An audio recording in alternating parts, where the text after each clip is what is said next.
Baik, Assalamualaikum warahmatullahi wabarakatuh. Apa kabar? Semoga kalian dalam keadaan yang baik-baik saja.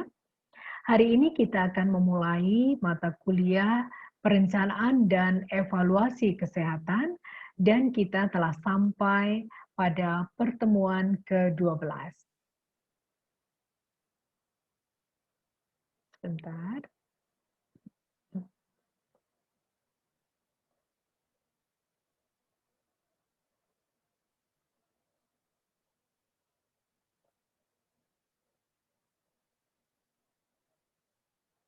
Nah, pertemuan ke-12 ini adalah tentang aplikasi perencanaan dan evaluasi kesehatan di masyarakat.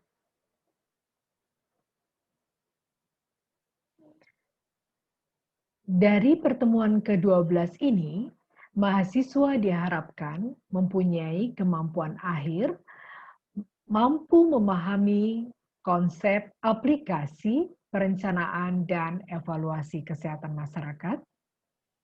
Yang kedua, mahasiswa mampu memahami metode aplikasi perencanaan dan evaluasi kesehatan masyarakat.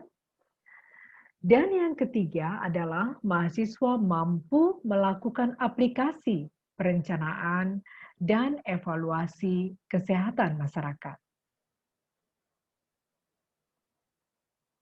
Ini adalah vision, perlunya vision dan kalau kita bicara vision, maka kita bicara tentang masa depan, future, ya. Bagaimana merumuskan visi? Visi adalah bentuk cita-cita yang harus dibentuk dalam sebuah organisasi. Dan visi haruslah ideal.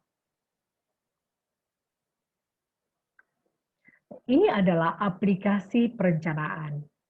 Dalam unsur rencana, untuk dapat melaksanakan atau melakukan sebuah pekerjaan, perencanaan dengan baik adalah sebuah kunci, sehingga akan dapat dihasilkan suatu rencana yang lengkap.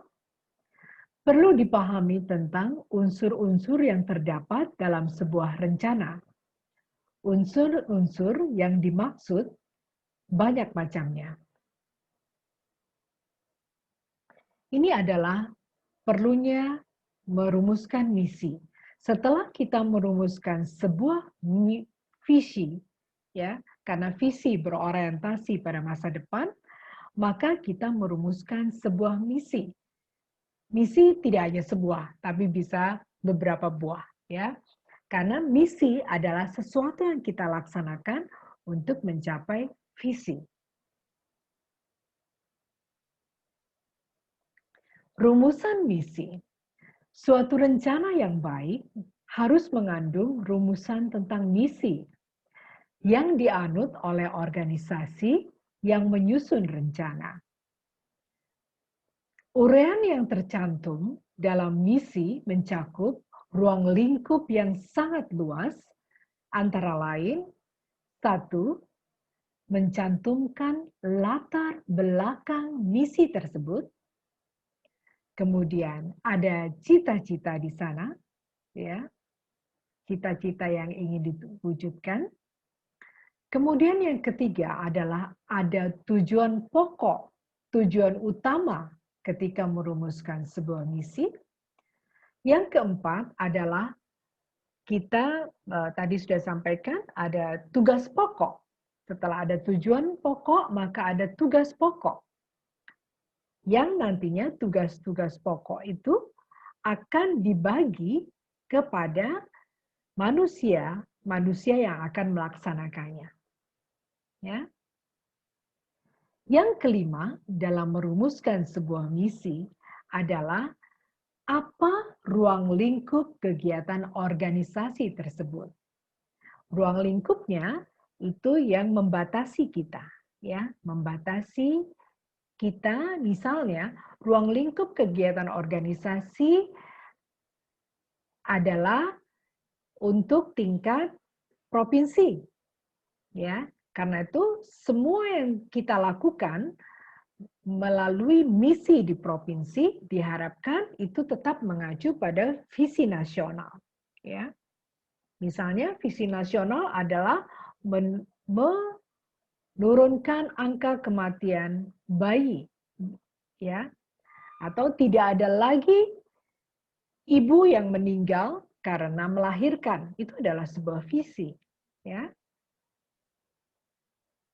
Nah, uraian misi ini amat penting. Jika ditinjau dari sudut perencanaan, uraian tentang misi ini mempunyai peranan yang amat penting. Peranan yang dimaksud bukan saja penting untuk dipakai sebagai pedoman bagi mereka yang akan melaksanakan rencana yang telah disusun, tetapi juga untuk memperoleh dukungan dari pihak ketiga. Misalnya, dukungan dana dari pihak donor, baik donor lokal maupun internasional, ataupun dukungan izin dari petugas pemerintah. Ya, uraian misi ini biasanya tercantum pada proposal yang hendak kita ajukan, ya, baik kepada pihak donor maupun kepada pemerintah. Kemudian dalam misi juga disebutkan tentang rumusan masalah. Suatu rencana yang baik haruslah mengandung rumusan tentang masalah yang ingin diselesaikan. Rumusan masalah yang baik banyak syaratnya. Karena itu, penting sekali seorang sarjana kesehatan masyarakat memahami current situation, isu-isu terkini. Ya, nanti kalian akan mendapatkan di mata kuliah isu terkini dan seminar profesi. Ya. Nah, ini ada tolok ukur. Rumusan masalah harus mempunyai tolok ukur. Tolak ukur yang dimaksud banyak macamnya. Paling tidak mencakup 5 hal pokok, yakni tentang 1. Apa masalahnya? Apa masalah yang ingin kita selesaikan? Ya. Kemudian, siapa? Masyarakat yang mana? Kelompok yang mana yang terkena masalah? Kemudian yang ketiga adalah di mana masalah ditemukan. Ya. Yang keempat adalah bila mana atau kapan masalah terjadi. Itu penting kita ketahui. Serta kita mau tahu juga berapa besar masalahnya. Berapa besar dampaknya bagi kehidupan di komunitas yang mengalami masalah tersebut. Ya. Ini bagaimana kita menetapkan tolok ukur. Berikutnya adalah netral. Dalam merumuskan masalah, kita harus netral, bersifat netral. Bersifat netral dalam arti tidak mengandung uraian yang dapat diartikan sebagai menyalahkan pihak lain, menyalahkan orang lain, ya, menggambarkan penyebab timbulnya masalah ataupun cara mengatasi masalah itu dengan cara menidakkan orang lain, ya, menyalahkan orang lain, menyalahkan pihak lain. Maka tidak boleh. Kita harus bersifat netral ketika merumuskan masalah. Mengapa? Karena itu adalah kita di sana ketika seorang SKM menjadi konsultan, maka dia merupakan bagian dari masyarakat tersebut dan dia harus bisa bersifat netral, ya. Kemudian mengenal prinsip partisipatif, ya. Satu, ada identifikasi stakeholder yang relevan untuk dilibatkan dalam proses perumusan visi, misi, dan agenda, serta dalam proses pengambilan keputusan, serta penyusunan rencana strategik. Yang kedua, adanya kesetaraan antara pemerintah dan non-pemerintah ya dalam pengambilan keputusan. Ini penting. Jadi kalau kita biasanya merasa eh, melihat bahwa posisi pemerintah sangat penting, tetapi ketika kita sedang merumuskan masalah, maka diharapkan ada prinsip partisipatif di situ dengan cara ada kesetaraan antara pemerintah dan lembaga swadaya masyarakat ya atau non pemerintah atau komunitas atau tokoh agama ya dalam pengambil keputusan. Kemudian ada prinsip yang lain adalah terwakili. Dengan terwakili, maka seseorang merasa tadi mereka terdorong untuk berpartisipasi dalam kegiatan yang akan diadakan untuk mengatasi masalah yang dihadapi. Dari terwakili di sini, yang ketiga ada transparansi dan akuntabilitas dalam proses perencanaan. Yang keempat, ada keterwakilan yang memadai dari seluruh segmen masyarakat, terutama kaum perempuan dan kelompok marginal atau kelompok minoritas. Ya. Karena itu dalam prinsip di public health atau kesehatan masyarakat ada prinsip adil di situ. Prinsip adil itu juga mengisyaratkan adanya keterwakilan dari semua segmen di masyarakat. Kemudian sense of ownership ya. Jadi kalau masyarakat Anda sertakan, semua tokoh stakeholder Anda sertakan, maka ada perasaan memiliki di sana bahwa oh ini memang masalah kita bersama ya. Ada sense of ownership dari masyarakat atau anggota organisasi terhadap semua rencana strategis yang telah kita sampaikan. Kemudian yang keenam, ada pelibatan media. Dalam hal ini, media massa, media mainstream, atau juga media sosial.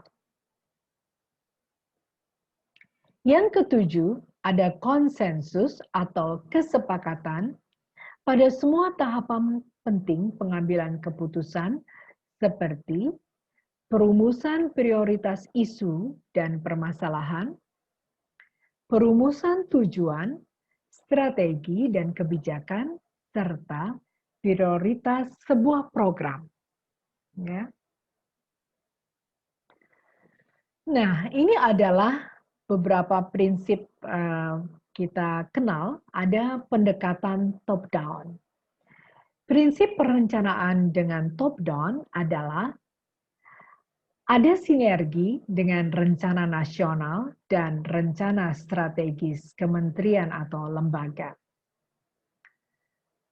Yang kedua, ada sinergi dan konsistensi dengan rencana di tingkat daerah.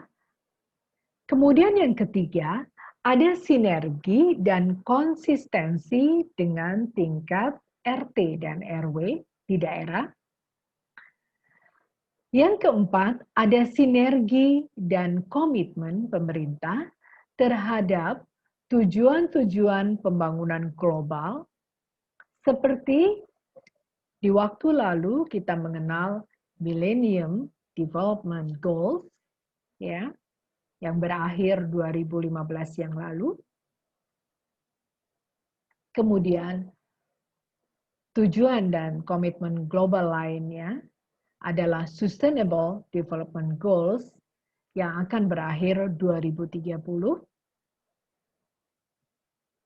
Kemudian ada pemenuhan hak asasi manusia, pemenuhan air bersih, seperti yang kita ketahui, banyak ternyata meskipun di Indonesia